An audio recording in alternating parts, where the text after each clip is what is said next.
بسم اللہ الرحمن الرحیم۔ حضور کریم صلی اللہ علیہ وآلہ وسلم نے فرمایا، مرنے کے بعد مردے کی قبر میں سب سے پہلی حرکت کیا ہوگی؟ جاننے کے لیے اس ویڈیو کو آخر تک ضرور دیکھیے گا۔ ویڈیو شروع کرنے سے پہلے اگر آپ نے ہمارے چینل کو سبسکرائب نہیں کیا ہے تو پلیز چینل کو سبسکرائب کر دیجیے۔ محترم ناظرین کرام، عذاب قبر سے مراد برزخ میں ہونے والا عذاب ہے۔ اسے عذاب قبر اس لیے کہا جاتا ہے کہ عام طور پر میت کو قبر میں ہی دفن کیا جاتا ہے، ورنہ جسے اللہ تعالیٰ عذاب دینے کا ارادہ فرمائے اسے عذاب ضرور ہوگا، چاہے وہ قبر میں دفن ہو یا نہ ہو، خواہ اسے درندوں نے کھا لیا ہو یا اسے جلا کر اس کی خاک ہوا میں اڑا دی گئی ہو۔ حضرت ام سلمہ رضی اللہ تعالیٰ عنہ اپنے شوہر ابو سلمہ رضی اللہ تعالیٰ عنہ کی وفات کا واقعہ اس طرح بیان کرتی ہیں کہ وفات کے وقت میرے شوہر کی آنکھیں کھلی تھیں جبکہ جسم میں حرکت نہ تھی اور نہ ہی وہ بول سکتے تھے۔ کسی نے رسول کریم صلی اللہ علیہ وآلہ وسلم کو میرے شوہر کی اس حالت کی خبر دی تو آپ صلی اللہ علیہ وآلہ وسلم ہمارے گھر پر تشریف لے آئے۔ جب نبی اکرم صلی اللہ علیہ وآلہ وسلم میرے شوہر کے پاس آئے تو میں دیکھا کہ میرے شوہر کی آنکھیں کھلی ہیں، تو انہوں نے اپنے ہاتھ مبارک سے آنکھیں بند کرتے ہوئے فرمایا، جب موت کا فرشتہ انسان کی روح قبض کرتا ہے تو مرنے والے کی آنکھوں کی روشنی بھی روح کے ساتھ چلی جاتی ہے۔ جب نبی اکرم صلی اللہ علیہ وآلہ وسلم کے منہ سے یہ الفاظ نکلے تو گھر والوں نے رونا شروع کر دیا۔ ابو سلمہ رضی اللہ تعالیٰ عنہ اب اس دنیا میں نہیں رہے۔ آپ صلی اللہ علیہ وآلہ وسلم نے فرمایا، مرنے والے کو ہمیشہ اچھے الفاظ میں یاد کیا کرو، اس وقت فرشتے پاس ہوتے ہیں۔ میت کے ارد گرد بیٹھے ہوئے لوگ جو باتیں کرتے ہیں فرشتے ان باتوں پر آمین کہتے ہیں۔ پھر نبی اکرم صلی اللہ علیہ وآلہ وسلم نے اللہ تعالیٰ سے دعا کی کہ اللہ ابو سلمہ کو قبر عذاب سے محفوظ فرما اور اس کو اپنے خاص بندوں میں شامل کر لے جن پر تیرا خاص کرم ہے۔ ان کی قبر پر اپنی رحمتیں فرمانا اور قبر کو نور سے مالا مال کر دینا، آمین۔ محترم ناظرین کرام، نبی اکرم صلی اللہ علیہ وآلہ وسلم نے اس دعا سے ثابت ہوتا ہے کہ جب مسلمان وصال کرتا ہے تو اللہ تعالیٰ مسلمان کی قبر میں نور اور رحمت عطا کرتا ہے، جبکہ غیر مسلم مرتا ہے تو اللہ رب العزت اس کی قبر کو تنگ اور عذاب سے بھر دیتا ہے۔ اس دنیا سے پردہ کرنے کے بعد انسان کے لیے سب سے خطرناک پہلی منزل قبر ہی ہے۔ اگر انسان اپنی پہلی منزل یعنی قبر کے عذاب سے بچ جائے تو اس کے لیے باقی سب منزلیں پار کرنا کوئی مشکل نہیں رہ جاتا۔ اسی لیے نبی اکرم صلی اللہ علیہ وآلہ وسلم نے فرمایا، انسان کو مرنے کے بعد بہت سی منزلیں طے کرنا پڑتی ہیں، جن میں سب سے پہلی قبر کا عذاب ہوتا ہے۔ اگر انسان قبر کی سختی سے بچ جائے تو دوسری منزلیں اس کے لیے آسان ہو جاتی ہیں۔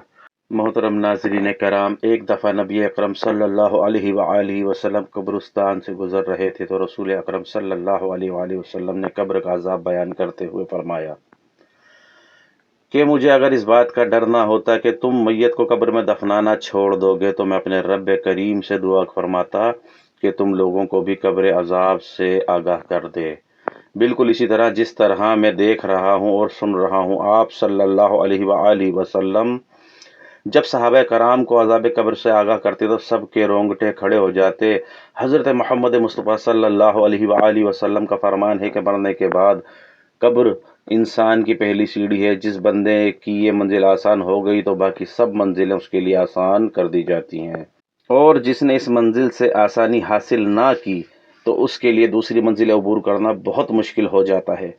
نبی کریم صلی اللہ علیہ وآلہ وسلم نے فرمایا کہ میں نے آج تک قبر سے سخت ترین منظر کبھی نہیں دیکھا۔ نبی اکرم صلی اللہ علیہ وآلہ وسلم کا فرمان مبارک ہے کہ میت کو جب قبر میں داخل کر کے گھر کی طرف لوٹتے ہیں تو میت لوگوں کے چلنے کی آواز کو اچھی طرح سن رہی ہوتی ہے۔ اگر مرنے والا سچا مسلمان ہے تو نماز اس کے سر کی طرف اور روزہ اس کے دائیں طرف، زکوٰۃ اس کے بائیں طرف اور دوسرے جتنے بھی نیک اعمال ہوتے ہیں وہ اس کے پاؤں کی طرف آ جاتے ہیں۔ اور جب بھی قبر کا عذاب اس کے پاس آتا ہے تو نماز، روزہ، حج، زکوٰۃ، صدقہ خیرات اور اس کے نیک اعمال اس کی حفاظت کرتے ہیں۔ پھر اس سے کہا جاتا ہے کہ بیٹھ جاؤ، چنانچہ وہ بیٹھ جاتا ہے۔ اس سورج ایسے دکھائی دیتا ہے جیسے غروب ہو۔ پھر اسے کہا جاتا ہے کہ تم اس شخص کے بارے میں جو تم میں معبوس ہوا تھا کیا کہتے ہو، اس کے متعلق کیا گواہی دیتے ہو؟ وہ کہتا ہے کہ مجھے ذرا نماز پڑھ لینے دو۔ اسے کہا جاتا ہے تم ان قریب یہ کام کر لو گے، پہلے اس سوال کا جواب دو کہ تم اس شخص کے بارے میں جو تم میں معبوس ہوا کیا کہتے ہو اور کیا گواہی دیتے ہو۔ وہ گواہی دے گا کہ رسول اللہ صلی اللہ علیہ وآلہ وسلم اللہ تعالیٰ کے آخری نبی ہیں جو اللہ تعالیٰ کا دین لے کر تشریف لائے۔ پھر اس سے بولا جائے گا کہ اسی یقین کے ساتھ تم حیات رہے اور اسی پر تم کو دنیا سے اٹھا لیا گیا اور اسی کے ساتھ تم کو دوبارہ زندہ کیا جائے گا۔ ان سب باتوں کے بعد اس کے لیے جنت کا دروازہ کھولا جاتا ہے اور قبر میں ہی جنت کو دیکھ کر بہت خوش ہوتا ہے۔ پھر اس کو جہنم کا دروازہ کھول کر دکھایا جاتا ہے اور کہا جاتا ہے کہ اگر تیرے اعمال اچھے نہ ہوتے تو تم جہنم کے گہرے حصے میں ڈال دیا جانا تھا۔ نیک بندے کی قبر کو اللہ تعالیٰ کشادہ اور نور سے منور فرما دیتا ہے، روح کو اعلیٰ قسم کا عطر لگا کر پاکیزہ جگہ پر رکھ دیا جاتا ہے۔ غیر مسلم کے بارے میں یہ فرمان ہے کہ جب قبر کا عذاب ان کے جسم پر آتا ہے تو ان کے ارد گرد کوئی بھی نیک عمل نہیں ہوتے جو ان کی حفاظت کر سکیں۔ پھر اس کافر کو حکم دیا جاتا ہے کہ یہاں بیٹھ جاؤ تو وہ ڈرتا ڈرتا بیٹھ جاتا ہے۔ اس کو آخری نبی صلی اللہ علیہ وآلہ وسلم کے بارے میں پوچھا جائے گا تو وہ کچھ نہیں بتا سکے گا کہ یہ کون ہے۔ پھر ان سے محمد مصطفیٰ صلی اللہ علیہ وآلہ وسلم کے بارے میں بتایا جائے گا تو وہ جواب دے گا کہ میرے علم میں نہیں کہ محمد صلی اللہ علیہ وآلہ وسلم کون ہے۔ پھر اس کو فرمایا جائے گا کہ تو دنیا میں غیر مسلم تھا، غیر مسلم مرا اور غیر مسلم ہی دوبارہ زندہ ہوگا۔ پھر اس کو جنت کا دروازہ کھول کر دکھایا جاتا ہے اور کہا جاتا ہے کہ اگر تیرے اعمال نیک ہوتے تو تو ہمیشہ کے لیے جنت میں رہتا۔